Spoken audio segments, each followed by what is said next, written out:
사도행전 제1장. 데오빌로여, 내가 먼저 쓴 글에는 무릇 예수께서 행하시며 가르치시기를 시작하심부터 그가 택하신 사도들에게 성령으로 명하시고 승천하신 날까지의 일을 기록하였노라. 그가 고난받으신 후에 또한 그들에게 확실한 많은 증거로 친히 살아계심을 나타내사 40일 동안 그들에게 보이시며 하나님 나라의 일을 말씀하시니라. 사도와 함께 모이사 그들에게 분부하여 이르시되, 예루살렘을 떠나지 말고 내게서 들은 바 아버지께서 약속하신 것을 기다리라. 요한은 물로 세례를 베풀었으나 너희는 몇 날이 못 되어 성령으로 세례를 받으리라. 그들이 모였을 때 예수께 여쭈어 이르되, 주께서 이스라엘 나라를 회복하심이 이때니이까? 때와 시기는 아버지께서 자기의 권한에 두셨으니 너희가 알 바 아니요, 오직 성령이 너희에게 임하시면 너희가 권능을 받고 예루살렘과 온 유대와 사마리아와 땅끝까지 이르러 내 증인이 되리라. 이 말씀을 마치시고 그들이 보는데 올려져 가시니 구름이 그를 가리어 보이지 않게 하더라. 올라가실 때 제자들이 자세히 하늘을 쳐다보고 있는데 흰 옷 입은 두 사람이 그들 곁에 서서, 갈릴리 사람들아, 어찌하여 서서 하늘을 쳐다보느냐? 너희 가운데서 하늘로 올려지시니 예수는 하늘로 가심을 본 그대로 오시리라. 할렐루야! 오늘도 말씀으로 하루를 시작하시는 모든 성도님들을 주님의 이름으로 축복합니다. 우리가 세상을 살아갈 수 있는 힘과 삶의 지혜가 오직 말씀 안에 있는 줄 믿습니다.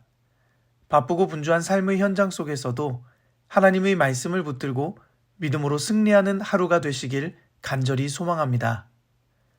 오늘부터 매일 새벽 사도행전 말씀을 통해 함께 은혜를 나눕니다. 먼저 사도행전의 저자는 누구였고 기록 목적은 무엇이었을까요? 사도행전 1장 1절은 이렇게 기록하고 있습니다. 데오빌로여, 내가 먼저 쓴 글에는 무릇 예수께서 행하시며 가르치시기를 시작하심부터.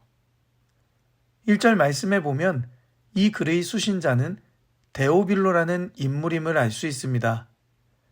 전통적으로 사도행전은 누가복음을 기록한 누가가 저자라고 보고 있습니다. 누가는 바울과 함께 동역하며 복음을 증거하고 교회를 세우는 일에 함께 동참했던 인물이었습니다. 사도행전의 저자를 누가로 보는 이유는 1절 말씀에 기록된 데오빌로여, 내가 먼저 쓴 글에는 이라는 표현 때문입니다. 누가복음 1장 3절 말씀에 보면 누가가 데오빌로 각하에게 차례로 글을 써 보내는 것이 좋겠다고 기록하고 있습니다. 따라서 누가복음이 먼저 기록되고 그 후속편으로 사도행전이 기록되었다고 보고 있습니다. 누가복음에서 누가는 데오빌로를 가리켜 각하라고 부른 것으로 보아 데오빌로는 이방인이었지만 높은 신분의 사람으로 추정하고 있습니다. 이런 의미에서 누가가 누가복음과 사도행전을 기록한 목적은 데오빌로를 위해서였음을 알 수 있습니다. 누가복음 1장 4절 말씀을 볼 때 데오빌로가 배워서 알고 있던 예수 그리스도에 대한 이야기가 확실히 맞다는 것을 가르쳐주기 위함이라는 사실을 또한 알 수 있습니다.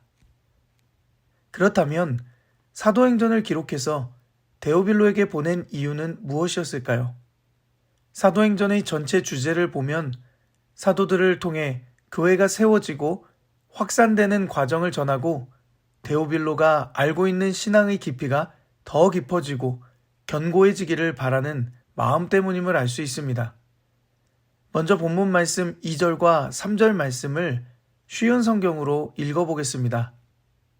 예수님께서 택하신 사도들에게 성령의 힘으로 교훈을 내리신 후에 하늘로 올라가신 날까지 예수님과 관련된 내용을 다 기록했습니다. 예수님께서는 고난을 받으신 후 사도들에게 자신의 모습을 보여주셨고 여러 가지 방법으로 자기가 살아계시다는 것을 증언하였습니다. 예수님은 40일 동안이나 이 사람들에게 나타나셨으며 하나님의 나라에 관해 말씀하셨습니다. 예수님은 복음 전파를 통해 하나님 나라를 확장시키고 교회를 세우기 위해 부활하셔서 승천하시기까지 40일 동안 사도들과 함께 지내며 고난과 죽음 그리고 살아계심을 증언하며 하나님 나라에 대해 말씀하셨습니다. 예수님은 택하신 사도들에게 하나님 나라에 대한 말씀과 약속하신 성령에 대해 기록하셨습니다. 다시 말해서 예수님은 부활하셔서 승천하시기까지 영적인 일들과 하나님 나라의 모든 초점이 맞춰져 있었다는 것입니다. 이어지는 4절과 5절 말씀을 쉬운 성경으로 읽어보겠습니다. 어느 날 예수님께서 사도들과 함께 식사를 하시다가 이런 말씀을 하셨습니다. 예루살렘을 떠나지 말고 내 아버지께서 약속하신 선물을 기다려라. 이 약속의 내용은 내가 전에 말했고 너희도 들은 것이다. 약속의 내용은 이것이다. 요한은 물로 세례를 주었지만 너희는 얼마 안 있어 성령으로 세례를 받을 것이다. 예수님은 계속해서 하나님 나라의 일을 말씀하시면서 사도들에게 예루살렘을 떠나지 말고 성령 세례를 기다리라고 말씀하십니다. 하나님 나라를 확장시키고 복음 전파를 통해 교회를 세우는 일에 성령 세례는 필수였습니다. 이후 사도행전 2장을 보면 오순절 성령 강림을 통해 사도들이 오직 예수님을 증거하는 일에 죽기까지 충성하는 증인의 삶을 살았다는 사실을 통해서 알 수 있습니다. 이렇듯 예수님은 오직 하나님 나라에 대한 소망을 품고 영적인 일에 초점을 두며 사도들에게 당부의 말씀을 전하고 있는 것입니다. 그런데 이어지는 6절 말씀에 보면 사도들은 예수님에게 이런 질문을 던집니다. 6절 말씀을 쉬운 성경으로 읽어보겠습니다. 사도들이 한자리에 모여서 예수님께 물었습니다. 주님, 주님께서 이스라엘을 다시 회복시키실 때가 지금입니까? 사도들은 이스라엘 왕국을 회복하심이 이때인지 예수님께 질문합니다. 예수님은 끊임없이 하나님 나라와 영적인 일에 초점을 두고 말씀을 전하셨지만 여전히 사도들은 육적인 일들과 자신들이 살아가는 세상, 즉 현실적인 생각들에 초점을 두고 있었습니다. 이들이 생각하는 회복은 그저 정치적인 의미에서 로마의 통치에서 벗어나는 회복에 국한되어 있었습니다. 하지만 하나님 나라의 회복은 죽음에서 생명으로 이끄는 영적인 회복을 의미했습니다. 이렇게 자신들의 가치와 세상의 초점에 갇혀 있는 제자들에게 예수님은 이렇게 답변해 주십니다. 7절과 8절 말씀을 읽어보겠습니다. 이르시되 때와 시기는 아버지께서 자신의 권한에 두셨으니 너희가 알 바 아니요 성령이 너희에게 임하시면 너희가 권능을 받고 예루살렘과 온 유대와 사마리아와 땅끝까지 이르러 내 증인이 되리라 하시니라. 7절과 8절 말씀을 보면 예수님은 성령이 너희에게 임하여야 한다고 말씀하십니다. 예수님은 사도들에게 요구하는 것이 결코 세상의 것이 아님을 다시금 강조해 주시고 있습니다. 그들이 살아가야 하는 삶은 증인의 삶이었습니다. 우리의 죄를 위해 이 땅에 오셔서 십자가의 죽으심으로 대속하시고 다시 부활하셔서 영원한 생명을 약속해 주신 예수님의 증인이 되는 삶을 살아가길 원하셨습니다. 증인의 삶을 살아내기 위해 우리에게 필요한 것이 무엇이라고 말씀하고 있습니까? 8절 말씀은 우리에게 분명히 말씀하고 있습니다. 오직 성령이 너희에게 임하시면 너희가 권능을 받아 예루살렘과 온 유대와 사마리아와 땅끝까지 이르러 내 증인이 되리라는 것입니다. 그런데 증인의 삶을 살아가는 것은 결코 쉬운 일이 아닙니다. 증인은 헬라어로 마투리오스라고 합니다. 헬라어 마투리오스는 순교자라는 뜻을 가지고 있습니다. 증인은 자신의 증언을 위해 목숨을 바칠 각오를 해야 한다는 것입니다. 사랑하는 성도 여러분, 증인의 삶을 살아가는 것은 결코 우리의 힘으로 가능하지 않습니다. 그렇기 때문에 오늘 본문 8절 말씀은 오직 성령이 우리 가운데 임하여 성령이 주시는 권능을 받을 때 증인의 삶을 살아낼 수 있음을 가르쳐주고 있습니다. 오늘 본문 말씀을 묵상하면서 오늘을 살아가는 그리스도인들의 삶을 돌아보게 되었습니다. 우리는 삶 속에서 얼마나 그리스도인임을 당당히 드러내고 살아가고 있을까요? 때로는 그리스도인이기 때문에 포기해야 할 것들, 손해, 나에 대한 평가가 두려워서 하나님의 자녀임을 쉽게 드러내지 못하고 살아가고 있지는 않습니까? 사랑하는 성도 여러분, 예수님은 부활하시고 40일 동안 사도들과 함께 하시며 하나님 나라에 대해 말씀하시고 성령을 약속하셨습니다. 그리고 불과 10일이 지나 오순절 마가의 다락방에 불같은 성령이 사도들에게 임하였고 온갖 죽음의 위협 앞에서도 복음을 당당히 증거하는 증인의 삶을 살아가게 되었습니다. 우리 또한 삶의 자리에서 예수님을 증거하는 삶을 살아가길 원합니다. 세상 끝까지 나아가 선교의 사역을 감당하지 못하더라도 내가 속한 직장에서 세상과 다른 정직과 부지런함과 성실함으로 책임을 다하며 살아가길 원합니다. 사람들과의 관계 속에서 더욱 겸손하며 희생과 헌신으로 다른 이들을 섬기는 삶을 살아가길 원합니다. 때로는 손해를 보기도 하고 포기해야 할 것들이 있을 수 있지만 세상과 다른 믿음을 가지고 성령이 주시는 능력으로 모든 상황을 넉넉히 이겨낼 수 있길 소망합니다. 오늘도 성령의 능력을 구하며 어떤 상황에도 복음을 부끄러워하지 않고 전할 수 있는 담대한 믿음을 소유하시는 모든 성도님들 되시기를 주님의 이름으로 간절히 축복합니다. 함께 기도하겠습니다. 사랑의 하나님, 세상의 가치와 육적인 일에 초점을 두며 살아가지 않게 하옵소서. 성령의 능력을 구하며 세상과 다른 믿음을 가지고 살아가게 하옵소서. 세상 속에서 성령의 능력을 의지하며 복음을 부끄러워하지 않는 담대함을 얻게 하옵소서. 예수님의 이름으로 기도드립니다. 아멘. 오늘 이 시간 우리에게 주신 말씀을 붙들고 특별히 오늘은 주님의 교회의 모든 가정을 위하여 함께 마음을 다해 기도하시겠습니다.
you